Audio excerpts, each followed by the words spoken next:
Nuevo bloque del programa, y este bloque lo vamos a dedicar a la parte médica, y lo hacemos con eminencias, ¿sí? Como las que están semana a semana en versión vanguardia. Estuvimos en Buenos Aires en el marco de un congreso internacional hablando con distintos profesionales de INECO, del Instituto de Neurología Cognitiva de Buenos Aires, y en este caso hablamos sobre traumas, traumatismos, qué ocurre con una persona que ha tenido un traumatismo y no pasó nada, o con una persona que ha tenido un traumatismo y tuvo severos problemas de salud, neurológicos, emocionales. ¿Qué pasó con alguien que no se dio cuenta que ha tenido un traumatismo? O sea, cómo se comporta el cerebro, cómo se comportan las neuronas y el cuerpo en general.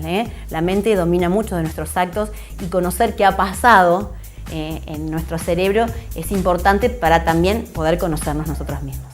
Escuchamos la nota, que es sumamente interesante.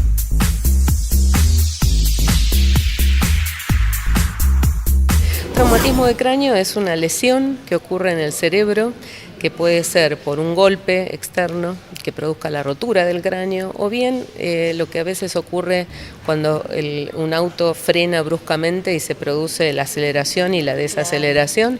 Bueno, ahí no se rompe el cráneo, pero el cerebro, que está flotando adentro, como si fuera un pez muy grande en una pecera muy pequeña, se golpea. Y entonces ahí se pueden producir lesiones cerebrales. El punto con esto es que, más allá de la severidad de la lesión, es decir, cuánto cerebro se haya dañado, esto puede tener impacto en muchos aspectos. Digamos que en todas nuestras funciones, tanto poder prestar atención, como tener recuerdos, como poder organizar algo que queremos hacer, programar nuestro trabajo, las emociones que sentimos, todo esto ocurre dentro de nuestro cerebro. Entonces, cuando hay una lesión, se puede afectar cualquiera de los aspectos que nos hacen humanos, desde las funciones más importantes, funciones intelectuales superiores, hasta aquellas elementales como pueden ser comer, tragar, caminar, moverse. Claro que sí. Estamos hablando de que un golpe pueda alterar estas funciones, ¿no? Que a veces también, no solamente con los golpes, puede estar alterado, ¿no? Claro, bueno, justamente cuando hay un traumatismo, hay una lesión que es por una acción externa, digamos, pero las lesiones cerebrales se pueden producir por un accidente cerebrovascular, que justamente ahí no hay ningún golpe, sino que se produce la obstrucción de la circulación, es decir, cualquier situación que produzca el daño del cerebro. Puede ser un accidente que tengamos que nos intoxicamos con monóxido de carbono, eso también va a producir lesiones cerebrales. Claro, porque hay cosas más cotidianas, por así llamarlo, que mucha gente desconoce hasta qué punto puede afectarle el funcionamiento del cerebro normalmente. Exacto, en ese sentido es muy importante lo que ocurre en los deportes.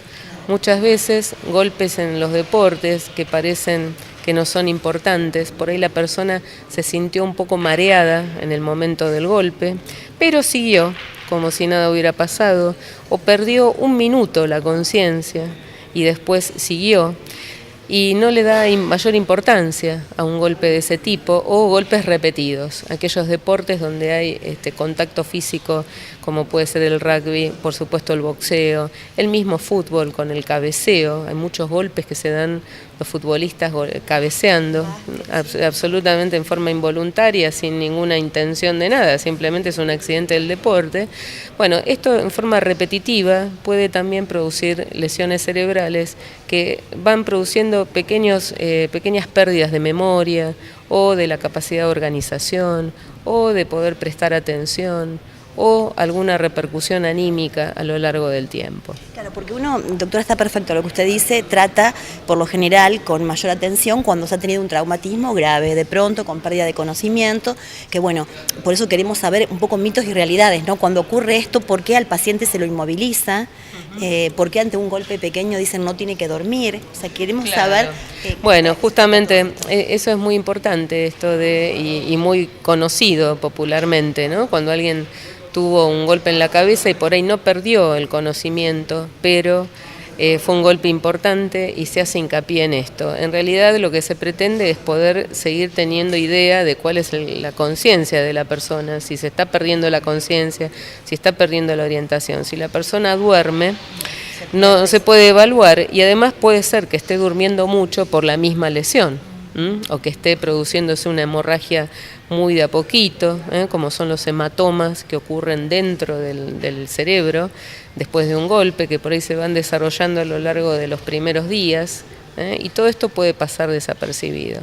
Entonces, por eso es muy importante no minimizar cualquier evento que ocurre. Y hay veces que lamentablemente no es el paciente el que lo minimiza, a veces los mismos profesionales minimizan esto, a veces el paciente va a la guardia y no le dan la relevancia o le dicen, bueno, ahora no tiene nada. Muchas veces en ese primer estudio, en ese primer examen, no se van a encontrar alteraciones, pero es importante que ese paciente haga un seguimiento. Por ahí. ¿Cuánto tiempo un seguimiento? Y bueno, es importante en las primeras 48, 72 horas que el paciente esté atento a esto, si duerme más, si tiene por momentos se desorienta en un lugar que no debería desorientarse, o se desorienta temporalmente, no sabe qué día es, o se confunde el día. O desconoce algún espacio o alguna persona, por momentos le cuesta ubicarla. Entonces, estos pueden ser pequeños indicios de lesiones cerebrales que realmente sean importantes a futuro. Claro, y las que han sido importantes en el presente, un traumatismo muy grande, doctora. Bueno, en general, cuando el traumatismo es muy importante, ese paciente es atendido, es hospitalizado. Por lo general hay pérdida de conciencia y va a generar que el paciente esté internado, por ahí en terapia intensiva. Por ahí digamos que esté en un estado de coma o de conciencia, de lo que se llama conciencia mínima, es decir, que responde a algunos estímulos, por momentos sí, por momentos no.